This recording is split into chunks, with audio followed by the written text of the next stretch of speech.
ಶ್ರೀಮದ್ ಭಾಗವತ ಸ್ಕಂಧ 1 ಅಧ್ಯಾಯ 4 ಶ್ಲೋಕ 27.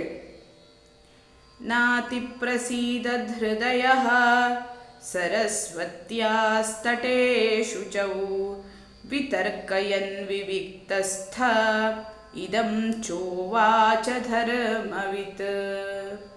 ಅನುವಾದ: ಧರ್ಮಸಾರವನ್ನು ತಿಳಿದವರಾಗಿದ್ದ ಮುನಿಗಳು ಹೀಗೆ ಹೃದಯದಲ್ಲಿ ಅತೃಪ್ತರಾಗಿ ತಕ್ಷಣ ಆಲೋಚಿಸಲು ತೊಡಗಿದರು ಮತ್ತು ತಮ್ಮೊಳಗೆ ಹೀಗೆ ಹೇಳಿಕೊಂಡರು. ಶ್ಲೋಕ 28-29.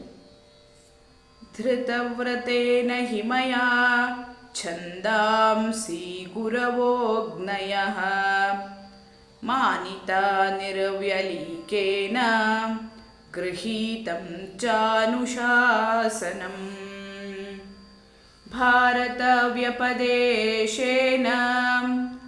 ಹ್ಯಾಮ್ನಾಯಾರ್ಥಶ್ಚ ಪ್ರದರ್ಶಿತಃ ದೃಶ್ಯತೆ ಯತ್ರ ಧರ್ಮಾದಿ ಸ್ತ್ರೀಶೂದ್ರಾದಿಭಿರಪ್ಯುತ. ಅನುವಾದ: ನಾನು ಕಟ್ಟುನಿಟ್ಟಾದ ವೃತ ನಿಯಮಗಳೊಡನೆ ವಂಚನೆಯಿಲ್ಲದೆ ವೇದಗಳನ್ನು, ಗುರುಗಳನ್ನು, ಹಾಗೆಯೇ ಯಜ್ಞಾಗ್ನಿಯನ್ನು ಪೂಜಿಸಿದ್ದೇನೆ. ನಿಯಮಗಳಿಗೆ ಬದ್ಧನಾಗಿದ್ದೇನೆ.